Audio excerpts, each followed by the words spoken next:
প্রমাণ করে বেগম খালেদা জিয়াকে মুজিবনগরের মানুষজন কত ভালোবাসত। তার দোয়ার অনুষ্ঠানে আজকে এসেছেন, এই উপস্থিতি প্রমাণ করে যে মুজিবনগরের মানুষ বিএনপি পরিবারকে ভালোবাসে, বেগম খালেদা জিয়াকে ভালোবাসে।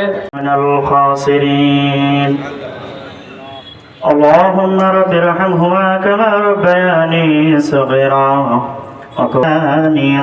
প্রমাণ করে বেগম খালেদা জিয়াকে মুজিবনগরের মানুষজন কত ভালোবাসত।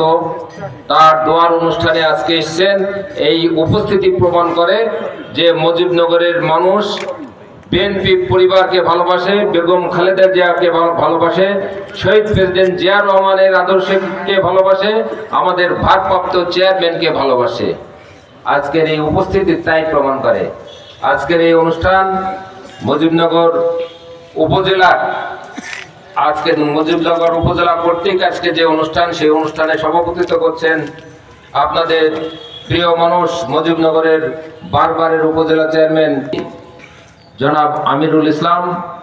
উপস্থিত আছেন আমাদের সাবেক ভাইস প্রেসিডেন্ট আলমগীর খান ছাতু ভাই সহ নেতৃবৃন্দ আছে।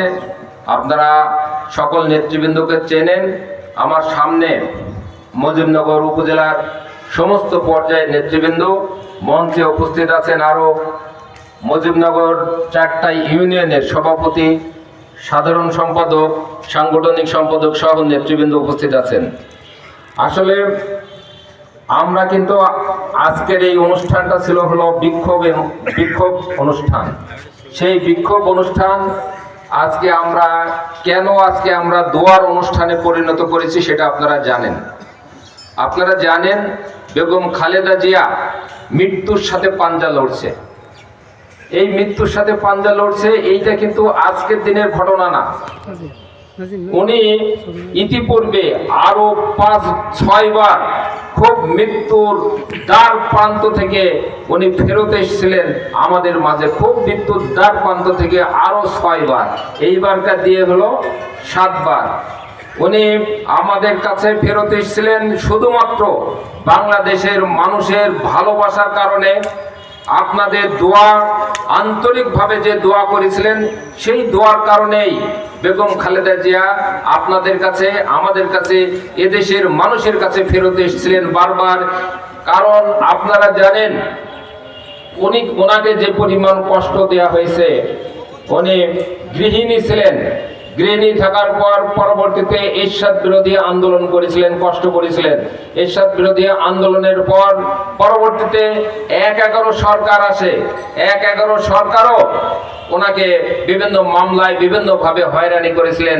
1-11 সরকার কিন্তু ওনাকে প্রস্তাব দিয়েছিলেন বিদেশে যাওয়ার জন্য, ভালোভাবে চিকিৎসা করার জন্য, ওর বাচ্চাদের নিয়ে বিদেশে যাওয়ার জন্য। উনি কিন্তু সে কথা শোনেননি। উনি বলেছেন যে বাংলাদেশে এই প্রতিটা মানুষই আমার সন্তান, বাংলাদেশের মাটি আমার ঠিকানা, অন্য কোনো ঠিকানা আমার নেই।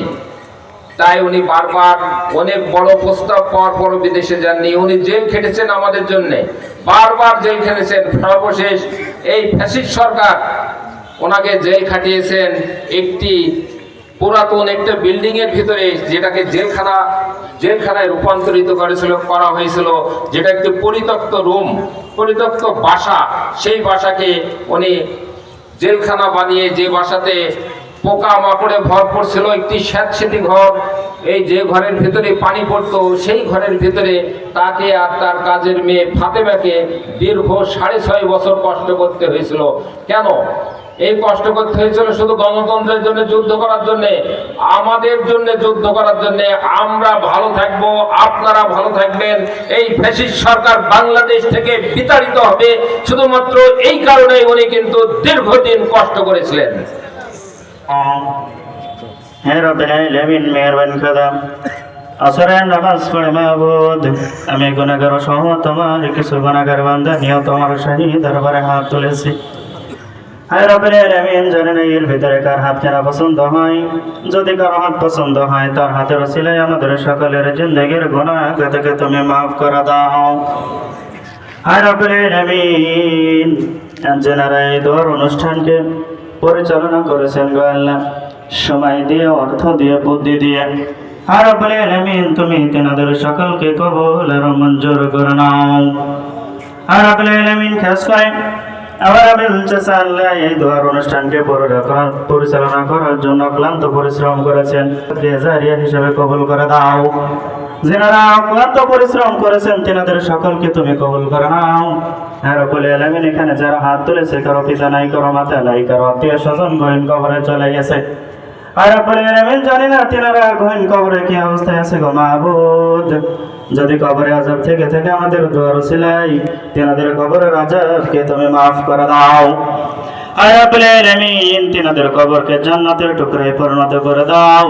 তেনাদের কবরকে তুমি জান্নাত আমিন। খাস করে যে উদ্দেশ্য করে আল্লাহ এই দোয়ার অনুষ্ঠান করা হয়েছে গো মাবুদ, তুমি সকলে জানো আল্লাহ। সারা বাংলাদেশ সহ তাম পৃথিবীর মানুষের উন্নয়নের মরি খেদমতে ফিরবেন। আবার আগামীতে তিনি বাংলাদেশকে নেতৃত্ব দেবেন। আবার তিনি বাংলাদেশকে সফলভাবে সুন্দরভাবে দাঁড় করাবেন। আর রব্বুল আলামিন খাস করে তারেক রহমান আল্লাহ বিদেশের মাটিতে আছে। আর রব্বুল আলামিন তিনি যেন বাংলার মাটিতে বীরের বেশে আসতে পারে সেই তৌফিক তুমি দিয়ে দাও। সেই পরিবেশ তুমি খুব দ্রুত তৈরি করে দাও। তেনার পরিবারকে কবুল করে নাও। আর রব্বুল আলামিন প্রেসিডেন্ট জিয়াউর রহমান আল্লাহ মৃত্যুবরণ করেছে, আল্লাহ কবরে আছে, কি অবস্থায় আছে গো মাহবুব জানি না। কবরে যদি কোনো আযাব থেকে থাকে আমাদের দোয়ার উসিলায় তুমি সুস্থায় আজেলায় কামেলা দান করে দাও। তেনার কবরকে জান্নাতের টুকরায় পরিণত করে দাও।